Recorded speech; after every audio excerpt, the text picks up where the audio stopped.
forum, White Lies, The Truth About Segregation in America, is sponsored by the United Way of Central Ohio, thank you, the Dispatch Media Group, and in partnership with the Ohio Civil Rights Commission. Won't you please help me thank them for their support?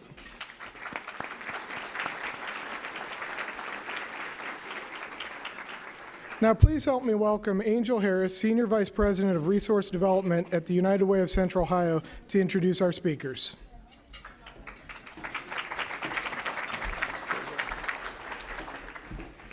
Thank you, Stephen. And thank you, Columbus Metropolitan Club, for hosting this important conversation today.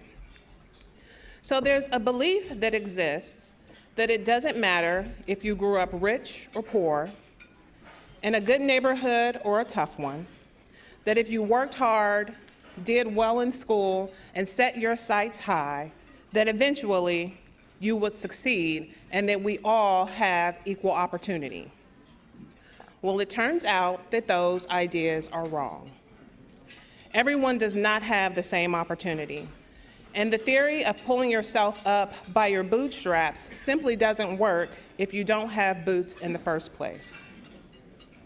So the driving force that keeps me going every day at United Way is knowing that together we give boots to the bootless and we give a hand up, not a handout. Together, we help those that have the greatest needs in our community. We help them restore stability in their lives. We help them live productive lives. And we help them contribute their talent to our society. At the same time, we help the working poor find strategies to get ahead. Some think that the poor are poor because they don't try hard enough. And I can say, from seeing the work that I do every day, that some have been dealt a hand that some of us could not begin to even play, let alone win. And for many, especially people of color, the deck is already stacked against them. Today, we get to explore the how and the why. Please welcome today critically acclaimed author of The Color Law, Richard Rothstein, former OSU and NBA basketball star and the author of Sociopsychonomics, Lawrence Funderburke, former Michigan State Court judge and federal prosecutor, administrative law judge, Noceeba Southern, and journalist at the Columbus Dispatch, Tim Feran. Richard will start us off with some opening comments, and Tim Feran will lead us through the conversation. Mr. Rothstein, the podium is yours.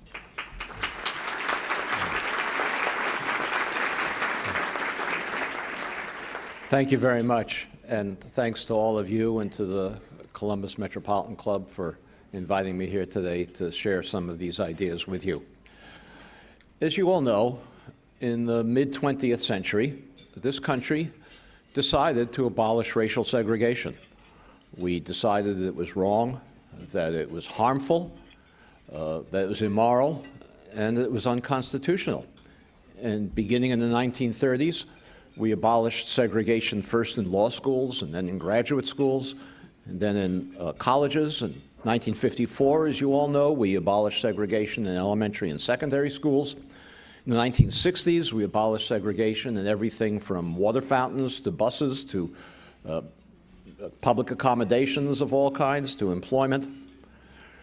And yet, having done all this, and having convinced ourselves that racial segregation was wrong and harmful and immoral and unconstitutional, we've left untouched the biggest segregation of all. And that is that every metropolitan area in this country is residentially segregated by race. I've lived in many of them, they're all racially segregated.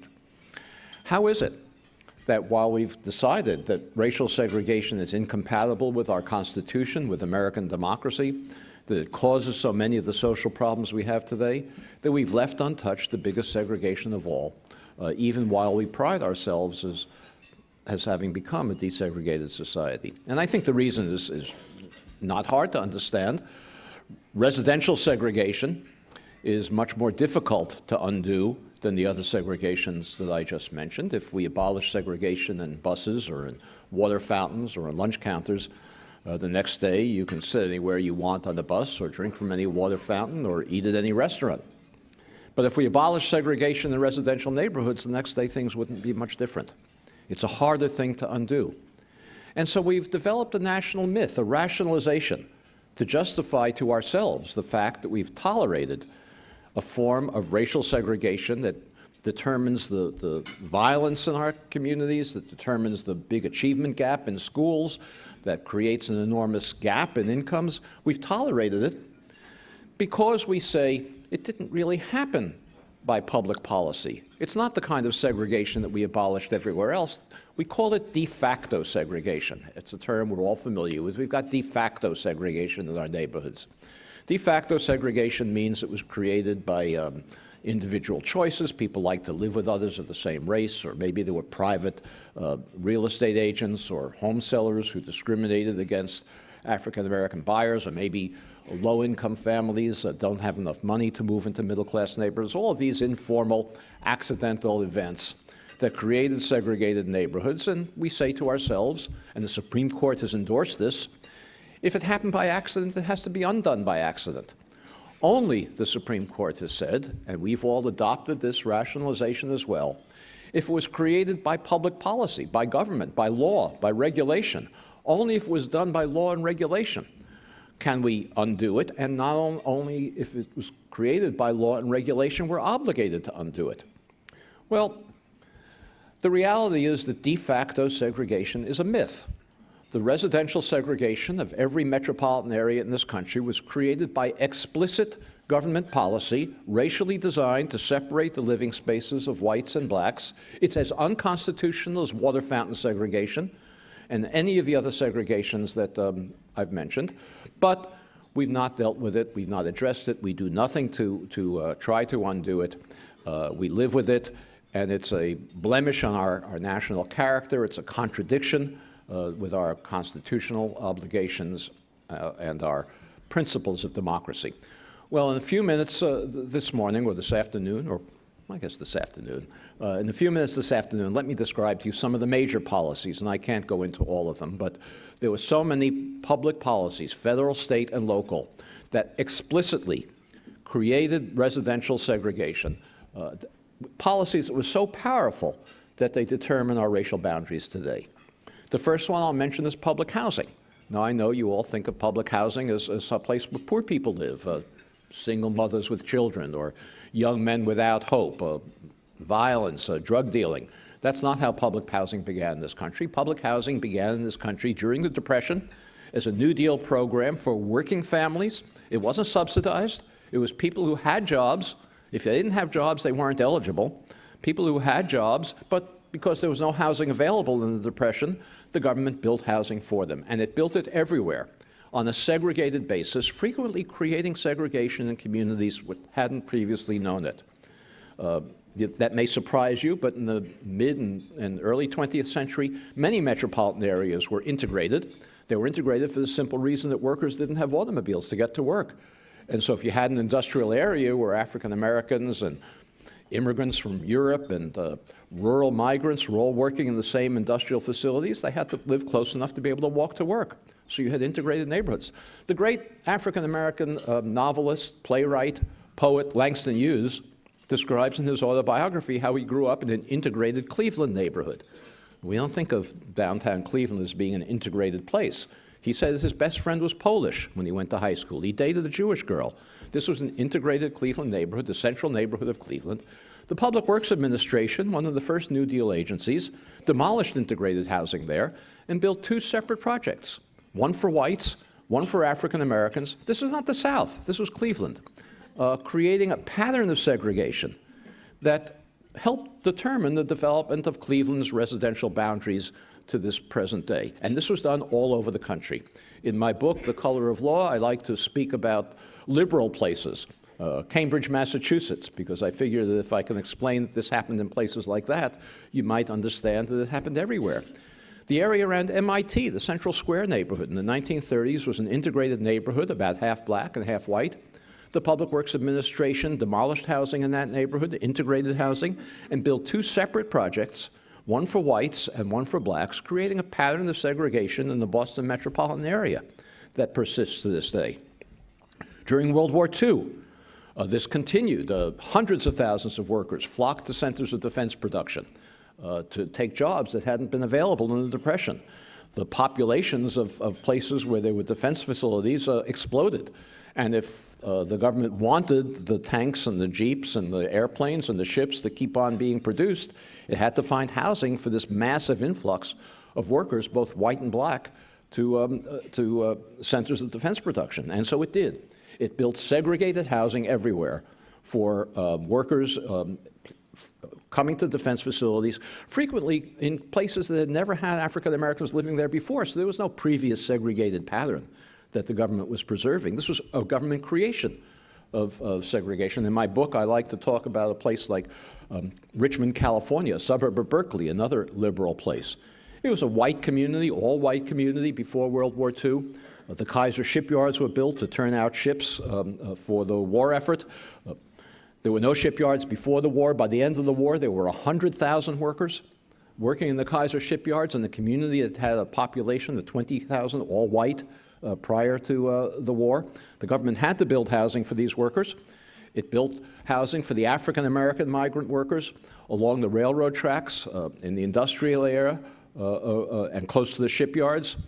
Shoddy housing, temporary housing, and it built housing for the white workers, more stable housing in the residential areas of Richmond that were previously all white and remained all white.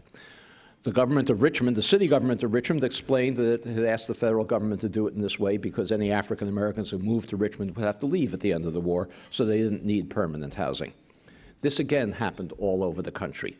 Segregated housing built for war workers coming to centers of defense production and creating patterns of segregation in cities like the San Francisco Bay Area that never previously had segregation and never otherwise would have had it. After the war, after World War II, millions of returning war veterans returned to the country, and there was a big housing shortage. So President Truman, who was the president after World War II, proposed a massive expansion of the National Public Housing Program. And remember, we're not talking about poor people. These were working people, returning war veterans who had jobs, but there was no housing available because there's no housing had been built, except for war workers for the last 20 years. So President Truman proposed the National Housing Act, and conservatives in Congress wanted to defeat it, not for racial reasons, because it was all segregated, not because they didn't like poor people, because it was all for working families.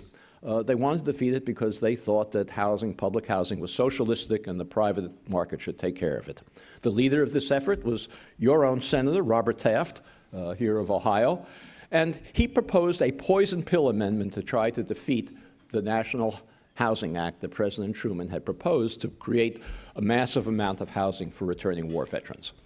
And the poison pill strategy he adopted was he proposed an amendment, and he had colleagues in the House who proposed it also, that from now on, all public housing had to be integrated. No more segregation in public housing.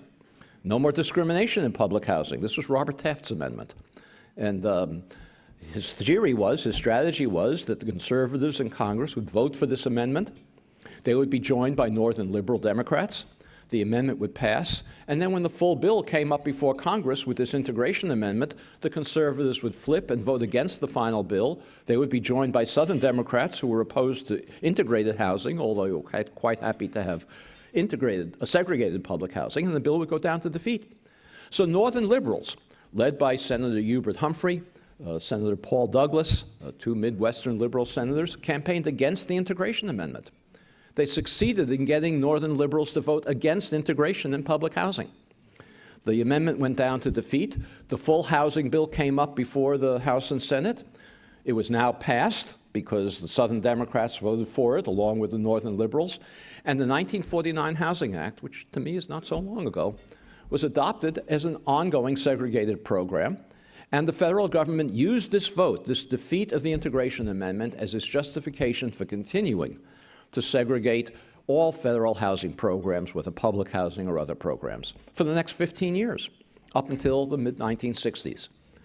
Well, very soon after the giant projects from this 1949 Housing Act were built, A development occurred all across the country. The giant projects, you're familiar with many of them, Pruitt-Igoe in St. Louis or Robert Taylor Homes in Chicago. A development occurred all over the country. And remember, again, we're talking about working families paying the full cost of their rent and housing. A development occurred that large numbers of vacancies occurred in the white projects and long waiting lists in the black projects. Eventually, the situation became so conspicuous that all the projects were opened up to African Americans. At about the same time, industry left the cities because industry no longer needed to be near deep water ports or near railroad terminals. We had highways that could transport both materials and finished products from the factories, so the factories moved out to the suburbs. Jobs disappeared in the central cities. The people living in public housing, who are now predominantly African American, no longer had many access to good jobs. They became poorer and poorer. Public housing came to be subsidized for the first time, so that the cost of the housing wasn't paid for in the rent of the residents, and we got the kind of vertical slums that public housing came to be known as. But that's not how public housing began. Well, the question you should ask yourself, and I asked myself when I was doing this research, is how did all these vacancies occur in the white projects and long waiting lists in the black projects? And this was because of another very powerful federal program of the Federal Housing Administration that was designed to suburbanize the entire white population into single-family homes. This was an explicit racial policy of the federal government. It's not the benign program that whites happened to take advantage of and African Americans didn't. This was an explicit program of the federal government to suburbanize the white population, to get whites out of central cities into single-family homes in the suburbs. The most famous of these, and they happened all over the country. I apologize, I can't study every city in the country, so I don't know specific names of developments here in the Columbus area, but I know there were some because this was everywhere. The most famous of these was Levittown, east of New York City. 17,000 homes.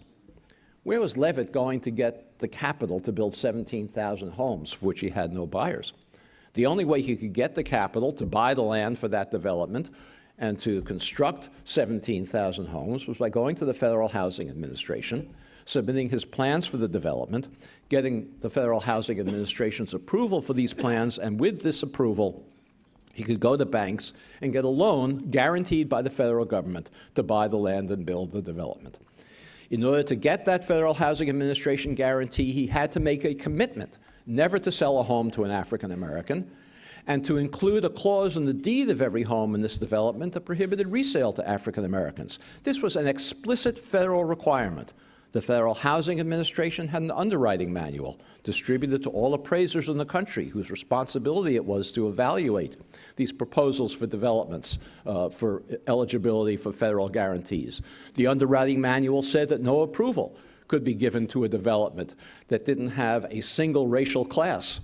It also said no development could be approved if it was near an African-American neighborhood and ran the risk of, quote, infiltration by incompatible racial elements. This was federal policy. This was not de facto segregation. These homes were very inexpensive. They were 750 square feet. They cost, in those days, $9,000 apiece, roughly $100,000 in today's money, twice national median income. Any working African American or white family could afford to buy a home like that with an FHA or VA mortgage. Whites were subsidized to buy it. African Americans prohibited by federal policy from moving to these suburbs. What's the result? The result today is that those homes that sold for $100,000 in today's money in the mid-20th century in places like Levittown, you know these suburbs all across the country. Some of you may remember a song that Pete Seeger used to sing about little boxes on a hillside made of ticky-tacky, and they all look the same. That was a suburb south of San Francisco. Those homes sold for $100,000. Today, they sell for $400,000, $500,000. White families who bought those homes gained over the next couple of generations $200,000, $300,000, $400,000, $500,000 in wealth, in equity. African Americans, who were prohibited by explicit federal policy from moving into single-family homes in these suburbs created everywhere in the country, continued to rent either in public housing or in the private market and gained none of that equity. The subsidy for whites was so great that they could move out of the public housing projects and into these single-family homes in the suburbs and pay less in their monthly housing charges with a VA or FHA mortgage than they were paying in rent in public housing. Well, today we have an income gap between African Americans and whites about 60%. African American incomes, on average, have about 60% of white incomes. African American wealth is 10% of white wealth. And that enormous disparity between a 60% income ratio and a 10% wealth ratio is entirely attributable to unconstitutional federal housing policy that we have never remedied and that we've avoided remedying by adopting a myth that this never happened, that this was only an accident, that African Americans just chose not to move to suburbs or couldn't afford to, or so forth. Unless we relearn this history, and it's not a hidden history, it was out in the open, everybody knew that this was going on 50 years ago, we've forgotten it. Unless we can relearn this history, we will not be able to contemplate the kinds of conversations we need in this country to remedy, to undo these policies of explicit segregation that the government followed. We'll need federal policies that are as aggressive to desegregate as they were to segregate. But without a national consensus that we're dealing with the same kind of unconstitutional, de jure segregation in housing that we were dealing with in schools or in buses or in restaurants or on water fountains, we're not going to be able to begin to have those conversations. So thank you very much for your attention, and I'd be glad, I guess we're going to have questions and discussion. Thank you. Well, I originally am from Cleveland. I'm not old enough to remember when Langston Hughes grew up there, but I am old enough to remember redlining, blockbusting, and when the Fair Housing Act passed. And so it was startling to me to read in the book that that's not being taught in schools, and that there's a certain amount of amnesia in this country about those things. So I'd like to ask our panelists, Noceeba, Lawrence, about your personal experiences with these things. Well, first, thank you for having me here. I'm absolutely delighted to be a participant on this panel on a very important subject matter. And having had experiences in serving in public service for a number of years, prior to that, I was another young black female living in the city of Detroit. And I can recall specifically, pointedly to your question, a time when I was a young female looking to purchase a new home, moving from the city of Detroit, working downtown at the U.S. Attorney's Office, doing what I thought was what you were supposed to do in terms of becoming a professional and making an impact and having a difference, and looking for a home in Grosse Pointe. Now, if you're familiar with Detroit, Detroit abuts Grosse Pointe, which is a predominantly white neighborhood. It goes from Grosse Pointe Farms, Grosse Pointe Shores. And so the closer to Detroit, of course, is less expensive. The closer to Detroit, of course, is more diverse to the extent that it is diverse. Well, I was looking for a place there, and I neglected to mention this, I was a realtor too. So I was working at the U.S. Attorney's Office, but also had my real estate license. So I made an appointment to go see a home in Grosse Pointe, talked to the realtor, made the appointment with the owner. We're going to meet them there. Got there, the cars were in the driveway. I pulled up to the curb to park my car, went up to the house. They would not answer the door.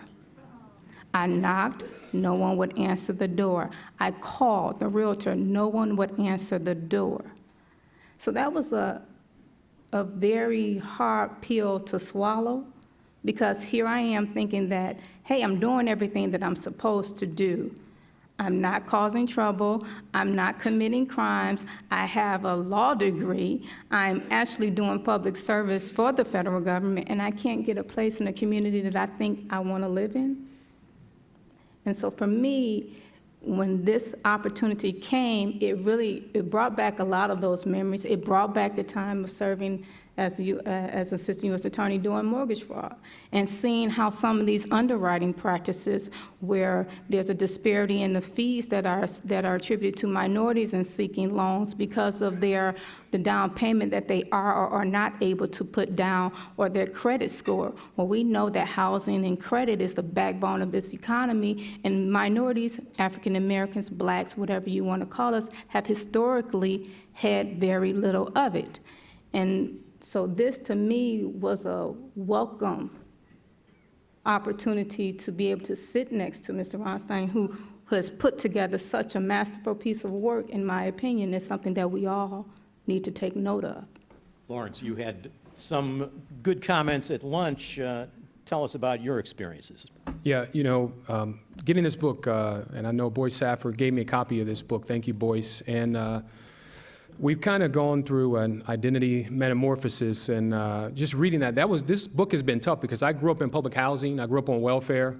I keep a food stamp in my pocket. I still have the slip, the receipt when we, for CMHA, Columbus Metropolitan Housing Authority, we paid $60 a month. It was 5 of us in the house. That's what we paid. I lived in public housing for 18 years. And one of the things that I read here was really tough is the identity metamorphosis. We were first called Negroes, then we were colors, then we were African Americans, and now we're blacks. And it's tough when you're poor and you come from a single parent household and you grow up in this environment. And you said something about amnesia. And I'll just tell you a story. It's not just economics, but also education. Went to school at Westgate Elementary in the early 80s, and I remember a teacher there. I would call him Mr. G. He might still be living, so I don't want to say his name. But Mr. G, he had this chart in his room, and to give you a context of the subtleties of how things are ingrained in you at an early age to condition you to fall into the prophecy that's been said. You're from a poor environment, so what good is your life really? And I remember Mr. G, he has this chart up. It's a behavior chart, and you rewarded or punished based on your behavior. To the right of that behavior of his chart was good, better, and best, and you would put in there. And then to the left was on the way, almost there, in jail. And then with jail, there was white lettering, and the backdrop was black. And I'm not sure how he was able to get away with this in the early 1980s, and he would have came of age in the 1950s and the 1960s. He was in his 50s approximately then, and he would annoy the hell out of us because he had this putrid cologne, and and he did these things, and I got to better one time, but it was always something that we did or something that he thought we did to pull us back down. And he would reward us or reward those who had favorable behavior by giving them extra recesses or snacks or something like that. And I was never able to go outside a whole lot, but I would see my classmates outside, and he would always stare at us, those inside. We were all African Americans, just to say, I'm keeping my eye on you. And sometimes when we had other behavior issues, supposedly he would stick us in the back, or he would make us stand in the corner, and he would make us put our hands up to say, let's just get you ready for that, because that's exactly what your prophecy is going to be. And the thing that's amazing is I'm a Christian, I love the Lord, and I hold no ill will toward him. I think it's very important that when we're talking about the past, that we don't relitigate the past and make people feel guilty and bad about it. So I'm totally against that. But I don't know how he was able to get away with this, because there were teachers, there were administrators, nobody called and complained to the Ohio Department of Education, nobody complained to the Columbus City Schools. And here was a guy who was able to do this. And my point is, when you stand by and do nothing, you're as complicit as those who are guilty of causing the problems in the first place.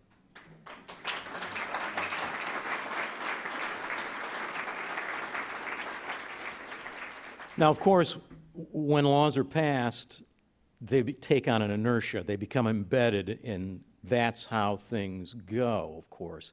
And so affecting this social amnesia, I was kind of startled to remember that in 2007, Chief Justice John Roberts concluded that discrimination is not traceable to government's own action and therefore required no constitutional remedy.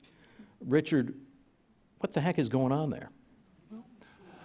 as I said, we have denied this history. It's our rationalization for not dealing with a very difficult problem because, as I said, these policies created a wealth gap which determines a lot of the inequality in this country today. That's going to be a very difficult thing to remedy. And so we have a rationalization. It's not unusual in human behavior to rationalize something with a false theory. And the Justice Roberts does not know the history, or at least wants to ignore it. You know, you mentioned that none of us were taught this. In the course of writing this book, I looked at the high school textbooks that are used in every high school and middle school in this country. They all lie about it. I'm sorry to use that word, but it's true. It's true. The most popular American history textbook in this country today, the most widely used one, is called The Americans. It's 1,200 pages. It's got one paragraph, the subhead about the discrimination in the North, one sentence about housing, and the sentence reads as follows. In the North, African Americans found themselves forced into segregated housing. So passive voice, yes, no yes, blame assigned. That's right. You know, African Americans woke up one day, they looked out the window, and they said, hey, you know, we're in segregated housing. Magic. Well, yes. you know, if this is a serious problem, because if the next generation is mistaught this history in the same way that we've been mistaught it, they are going to be in as poor a position to remedy it as we've been. And so I urge all of you, everywhere I speak, I say, you know, this is something that everyone can do now. You all live in school districts. You all have access to principals and school board members and superintendents and teachers. And we can begin to address how this is being taught in schools so that we can begin to set a foundation, at least for the next generation, to address it. And I guarantee you that if you start a conversation about how it's being taught in schools, you'll start a conversation with the adults in the community as well. You mention in the book that to remedy this situation, costs will be involved. Yes, some costs. Who pays? Excuse me? Who will pay? Well, every social policy has costs, and the taxpayers will pay them. But there are many things we can do that won't cost anything to reverse this. Judge Southern and I were talking about this over lunch. We have two programs for low-income families that presently reinforce segregation that we could remedy if there was a political will to do so with no cost at all. One is the Section 8 housing voucher program, which provides a subsidy to low-income families to rent apartments. That program reinforces segregation because landlords in middle-class communities won't accept the vouchers. The vouchers are structured in such a way that they're usable only in already segregated communities. The other program is the Low-Income Housing Tax Credit Program, a subsidy for developers of low-income housing. And that program is also structured so that it's used primarily to build low-income housing in already low-income communities, rather than in middle-class communities where the families living in that housing would have opportunities for jobs and good education. That would be very easily to remedy as well, to place a priority on the placement of those projects in high-opportunity communities. Those two reforms wouldn't cost anything at all. All they would cost is political will. Now, of course, we could embark on much more expensive programs as well. You know, the example I gave before, if we really wanted a constitutional remedy for the exclusion of African Americans from these suburbs, the federal government could, say Levittown, the example I use, where homes now sell for $500,000. Federal government could buy up some of those homes at the $500,000 market rate and resell it to qualified African Americans for $100,000 to remedy the inequality that was created. That would be a very narrowly targeted remedy for a specific constitutional violation. And there is no lawyer in this room or anywhere else who could say that that's not a narrowly targeted legitimate remedy. But we're not prepared to do that without the political will. That would be expensive, but there are many things we can do short of that. We're going to move to audience questions in just a few minutes, so don't be shy. Please step up to the microphone. But first, let me ask Lawrence, Judge, do you feel you're doing as much as you should be doing to help remedy the situation? And I'm also wondering, just at a personal level, do you live in a integrated neighborhood, or is it predominantly one race? Yeah, that's a great question. I think there is, you know, there's Black America privilege as well, and I benefited from Black athlete privilege because oftentimes Black athletes are treated even more better than whites because we have a revered position in society. And I think in our community we've talked about this, about that. I'm well removed from the gangs and the drugs and the crime and all of the stuff, and really, as an African American, I mean, we don't really have to deal with a lot of the issues that the typical, and particularly inner city African American, has to go through on a daily basis. So, well, we're certainly removed from that. And I think one of the things I challenge folks, particularly in my book, is we have to really think about what our legacy is going to be. And I tell folks all the time, it's not just about the people who are connected to you biologically, but you have an obligation to help those who have no biological connection to you. And whenever I'm in front of an audience like this, I want to challenge folks to do more. You can do more, not to sit by and just hope that someone else is going to deal with this problem or pass it on to the next generation. This is your responsibility. We have to do more. And whenever I go, I'm imploring people to do more because we just cannot sit by. And I think open your homes up. Mentor. Don't just give money. Get your hands dirty. You know, I tell folks all the time, don't just give money. Get your hands dirty. And I think when you really, and I think the big thing is we can give people better housing, but if you never change someone's mindset and mentality, you don't really help them. So we're trying to modify behaviors when we haven't changed a mindset. In order to change a mindset, you have to change your frame of reference or how you filter information. And that's the key, right? You can't just put someone in better housing. You have to actually help improve their life. And one way that you do that is by really getting them to understand that wealth is multifaceted. It's much just bigger than financial wealth. There are all kinds of wealth, and it starts intangibly first. So we've got to really do that, and it really is incumbent upon every one of us who are sitting in this room today. Noceeba. Yeah, and I just want to piggyback on something that Lawrence said when he spoke about how we have to take responsibility for it and our thinking. And so part of what we're doing, and I think is important, is having this conversation.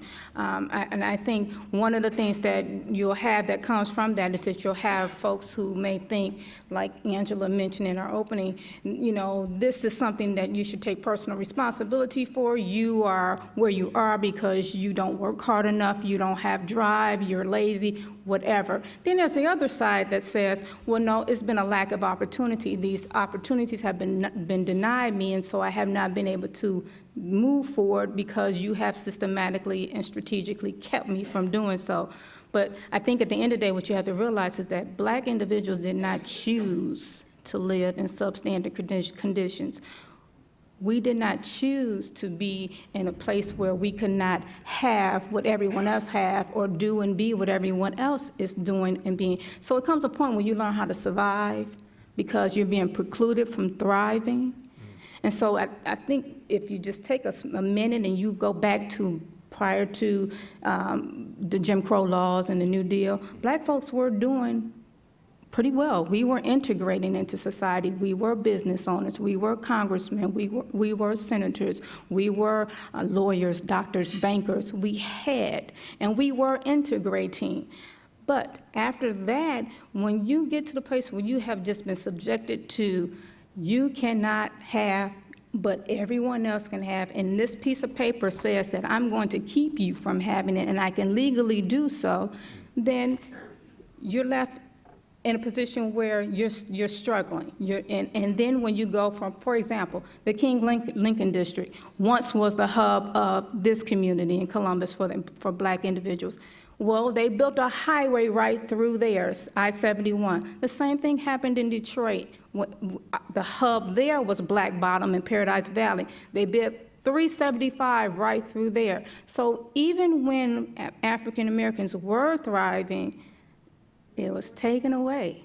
It was taken away. So the whole notion about, you know, whether or not the place where you are and the conditions that you live in is supposed to be that way, and it's not because of a lack of trying. It's been because of a denial. We've been denied those opportunities, and so we have to do more to change that. And so I think it's a fallacy that belies reality if you don't ask the question: is where Black Americans are a result of,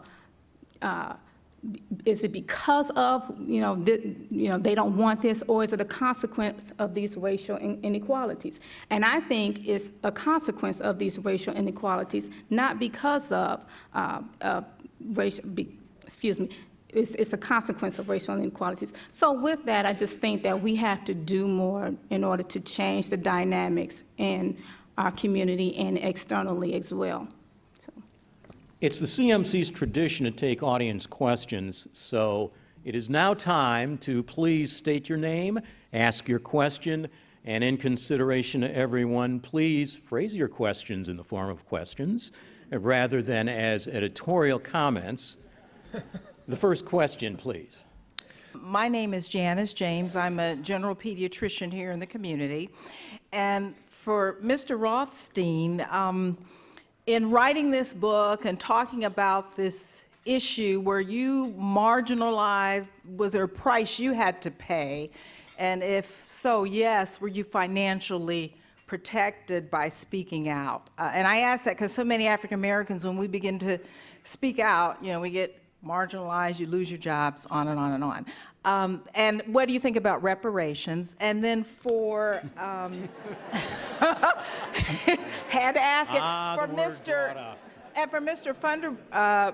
Funderburke, just, you may or may not be aware, and you can check the data, because I haven't looked at all of it, but Ohio State, my understanding is, I don't know whether it was the 2017 freshman class or which class, but out of about 5,000 males, only 100 were admitted in one of the last classes. And I would love for some of our graduates of OSU that are in the NBA and the football player, all to really look into that. That is just disgraceful. And I don't know what percent of that 100 are athletes. Well, there was a lot there, but let me say, I'll just address, to leave some time for some other questions, I'll address the reparations issue. There are many policies that we should follow if we understood this history and understood our obligations as American citizens to remedy it. Some of them would cost money. Others would not cost anything at all. One of the biggest problems we have, for example, is the zoning ordinances in middle-class suburbs that preserve their all-white character by prohibiting the construction of townhouses or apartments or even single-family homes on small lot sizes. Prohibiting those kinds of zoning ordinances costs nothing. Reparations implies a transfer of money. Certainly some of the programs would cost money, but I think reparations is too narrow a concept. We need policies on an ongoing basis to remedy the segregation that our country has created. Thank you. Yeah, I'm against reparations. I think anytime you really hold people hostage to the past who had nothing to do with the pain of the past, I think it can be a very dangerous thing. And I think I love this country. I don't have any animosity toward this country in spite of growing up in a very impoverished background. When it comes to Ohio State, my wife and I, we created a fund to help more African Americans go to Ohio State. You got to get a 28 on ACT as well. So you got to have your grades together. And I think one of the things is we've got to invest more in our African Americans as opposed to just looking at them as specimens on the football field or the basketball court. When are we going to really value what they bring to the table from the neck up? And for me, I've always had an issue, and I think I've never been a fall-in-line Negro. I've always spoken my mind. I've never been ashamed of that. And I think it's time for our athletes, and particularly our universities, to do more to empower our athletes. I'm against paying athletes. That's a whole nother issue, because I think once you start paying them, you start handicapping them. So I think you've got to really think about how can we impact and empower African Americans to really change their legacy footprint. I think that's really what it's about. So I will look into that issue to see what's going on, because I know it's a huge issue getting African Americans to not only go to Ohio State, but to graduate as well. Yes. Thank you. And the next question. Thank you very much for such a great presentation. And thank you for talking about inclusionary zoning. I mean, that's what we need to do to deal with the restrictive zoning we have today. You mentioned the Section 8, and only 25% of people who are eligible for Section 8 housing assistance get it. I forgot to introduce myself. I'm Amy Claben. I am Principal of Strategic Opportunities and facilitating a project called Move to Prosper. Seems to me one thing we need to do is require or encourage landlords in suburban areas and the high opportunity areas to open up their doors and become less segregated. We can't build enough. Do you have any thoughts on how we can require or enable mixed income communities throughout our region? I do have thoughts about it, and in fact, they're not my thoughts originally. There are places that are beginning to do some of this. It requires political will. The problem is not lack of concept. The problem is the political will to do it. You're absolutely right. We have the biggest housing program in this country that we have is an entitlement. It's called a mortgage interest deduction, and it subsidizes the housing of primarily white homeowners throughout the country, and anybody who has a mortgage can deduct it. The government doesn't appropriate a certain amount of money, and when it's all used up, it says, well, the first 25% of the people who want to deduct their mortgage interest will get it, and the rest, you're out of luck. But that's the way we run the Section 8 program. It's not an entitlement. There are long waiting lists for the limited amount of vouchers that are authorized, so that's one reform that we could do on a national basis. But there are some communities in this country and some states in this country that actually prohibit what is called source of income discrimination, prohibit landlords from refusing to accept a tenant because they have a Section 8 voucher. That would be a policy that could be enacted both at a county level and at a state level. Another thing we could do is, well, I already mentioned, we need to reform our exclusionary zoning laws in the suburbs to permit apartments to be built so that we can integrate the suburbs with moderate, low-income, and middle-class families. So there are many reforms that we can enact, and as I said before, they don't cost any money. They just cost political will. Thank you. And if anybody hasn't read the book, it's fabulous. You should read it. I appreciate hearing all the truth that's been spoken today. My name's Deborah Crawford. I've been going to a lot of city council meetings in the last 2 years, and I've been learning a lot about city politics. And while I'm very thankful that you're bringing out these facts related to past policies, I think we all have to be very careful about what's happening in Columbus and across the country right now. So I'd like Dr. Rothstein to talk about, you talked a lot about the suburbs. Well, it's almost flipping now, and white people want to live in the city now, and the gentrification that's flying through the city of Columbus is really changing things, and I don't think it's for the better. And if we don't pay attention, we're going to be creating the same policies that we're talking about now, and 30 years from now somebody can write a book about, which is not what we want. So will you please talk about the wildfire gentrification that's going on in Columbus, sometimes unchecked, in the name of development? Thank you. Well, it's always easier to focus on things that are changing rather than things that remain the same. But it remains the case that the vast majority of white middle-class families still live in all-white middle-class communities. Gentrification is going on, but it's a small proportion of the white population that's engaged in it. Now, we do need to follow policies to prevent the worst outcomes from gentrification, and somebody mentioned before inclusionary zoning. We need to preserve a share of housing in gentrifying neighborhoods for low and middle-income families, families who used to live there and still live there, and preserve their right to remain. But, gentrification, every neighborhood should be gentrified. Every community should be gentrified. Every community should have a mix of affluent, middle-class, moderate, and low-income housing.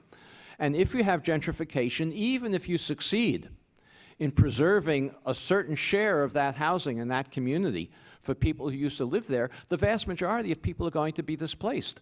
So the solution to gentrification is not only has to take place in the gentrifying neighborhoods, but in the suburbs from which the people who are displaced are now excluded. So you need a combination of inclusionary zoning, not only in the gentrifying neighborhoods, but also in the suburbs to which people will inevitably be displaced. The next question. My name is Anthony Neely. I'm a ghostwriter. I write to help other people tell their stories in the books that I write. And I just finished a book by about a man named Erman K. Jones, who was the president of the NAACP in a small town called Asbury Park, New Jersey, near New York City. He successfully sued a developer, like the developer of Levittown, in the early 1960s. He got the New Jersey Supreme Court to rule in his favor and contributed to the downgrading or the diminishing of discrimination in New Jersey by winning that lawsuit. So I'm really fascinated by Mr. Rothstein's work. My question is, also being fascinated by the story you told about Senator Taft and the poison pill that he used to codify discrimination. Is there something that a liberal Democrat could do today politically to reverse the discrimination that's, that the government has created? A creative poison pill type strategy. Any ideas? No, we're going to need an effective political majority in this country that understands the de jure nature of the segregation that we experience and is willing to undertake the kinds of reforms necessary to remedy it.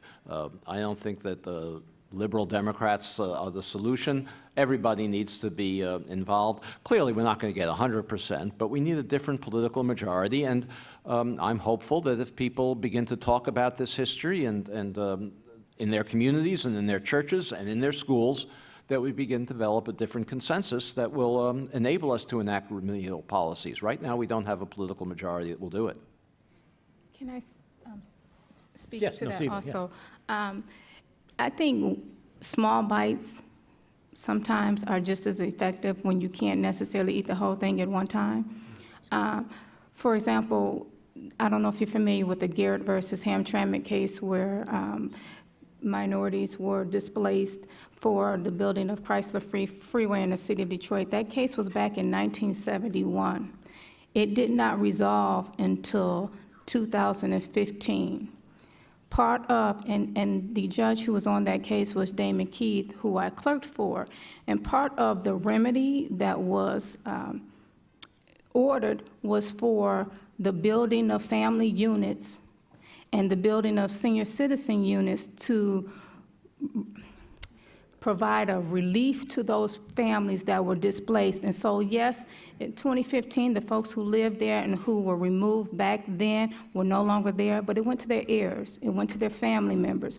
But they were required to rebuild and market rate homes for those families that were illegally displaced. The other thing that I would say that's important to try to, help attack this problem is we need to follow the law. We are a nation of laws, but if we don't apply them and follow them and apply them equally to everyone, it's of no consequence. It does not work. And so I think that's a critical piece to it as well, making sure that if you're in a position to implement laws, to carry out the Constitution, and it is the supreme law of the land, then you should do that. And I think that's part and parcel of it. We have, yes. We have two more questions, and then we'll wrap it up. I'll try to make it quick. Thank you for the segue, that last comment into this question. My name is Marcus Roth, and I'm with the Coalition on Homelessness and Housing in Ohio. We pay close attention to what's going on at HUD, and we've noticed kind of a pattern over the last year and a half of sort of, I guess, de-emphasizing the importance of Fair Housing Act. And just this morning, we saw a headline coming out about how there's a new mission statement at HUD that removes any reference to inclusive communities free from discrimination. So the question really is, what do you think might be the long-term impact of this kind of backing away from the Federal Fair Housing Act and enforcing it? Are we going to the bad old days, in other words? Well, I actually don't think it has much consequence because we weren't about to do anything about this anyway. We have a lot of nice language, so they're changing the language, ratifying the fact that we're not doing anything about it. But as I don't want to keep on repeating myself, but we need a new effective consensus. Doesn't mean everybody, but an effective political consensus that can begin to implement the kinds of policies that I've been describing. It's not as though we were implementing them before and now HUD is stopping implementing them. They're just stopping talking about them. That's too bad, but that's not really what the problem is. The problem is the underlying policies that we've never addressed, and not just in this administration, but in previous administrations. And the final question. Let me say something. Oh, yeah. She mentioned, we got to get back to what she said. She talked about gentrification. I think the suburbanization of poverty is something that we've all experienced. And if you're someone who's in education or dealt with it, I've worked with Westerville City Schools, Hilliard City Schools, Whitehall Schools. I've worked with all these schools. And the suburbanization of poverty is a real phenomenon because poor communities are being pushed out to the suburbs, and they're dealing with some of the same issues in the inner city. I work with teachers all the time, and they said, well, we don't really understand how to deal with a lot of these kids, so we can't just push out without actually coming up with some type of solution to actually help these families, these kids, because they're in a different environment. So all they're doing is basically bringing a lot of the poverty mindset with them to the suburbs, and that's something that we really have to address. That's the issue that's being skated here. And now, Yes, I'm Jillian Olinger. I'm with Kirwan Institute at Ohio State University. And today we've talked a lot about history, systems, structures, and policies that have stratified, but research that we're doing at the Institute really explores how this historic stratification, how we internalize that and how that manifests as our implicit bias and as our association between race and risk. And so I just wondered if any of the panelists could kind of speak to that issue, any personal experiences, any suggestions on kind of unwinding these associations. Well, I think that's critical, addressing the whole issue of subconscious bias, because at the end of the day, these policies and practices have been in play for a long time. So they have had generations to fester and ferment in folks' lives and their thinking, and then it's passed on from generation to generation. And I'm speaking not just about in white communities in terms of how they think about themselves necessarily, if I have and I'm better than. I'm speaking also about blacks. I don't have, I'm less than, how that whole line of thinking is passed down from generation to generation. I think how it starts, how we start to deal with it, is exactly what we're doing right now, is having this conversation. But we got to keep having a conversation. We got to take the conversation elsewhere as well, because just like I was trained a certain way, my children are being trained a certain way, and we have to be the ones who take ownership of changing it to a different school of thought. Lawrence, did you have something to add? I do. I think just because we've been emancipated doesn't mean we're free. And I think this is a huge issue when it comes to wealth. You're talking about wealth and risk. There are distinct differences, which I point out in my book, about how classes, my book is more about class than about race, but in terms of how racial groups invest, how they spend their money, how they invest their time, and those types of things. I mean, these things are real. And when you think about slavery, is still impacting us to this day in terms of being slave, because we've been kept out. Housing is just symptomatic of a much deeper issue that we need to address, and I think it has to be a holistic remedy. And obviously, talking about this in 30 minutes, 45 minutes, it's not going to solve everything, but I think I'm very appreciative, everyone who stayed. You've taken the time to listen, and my challenge to you, as I said before, you've got to do more. If you want to be a change agent, it has to start with you. You can't pass the buck to anybody else. Thank you.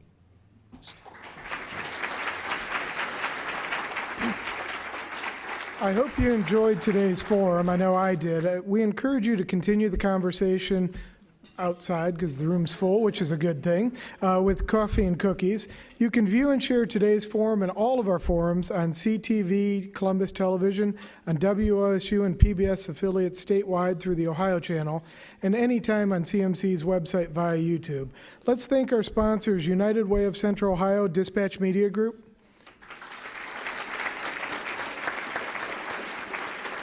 and our partners, the Ohio Civil Rights Commission. And of course, our speakers, Richard Rothstein, Lawrence Funderburke, Noceeba Southern, and Tim Feran.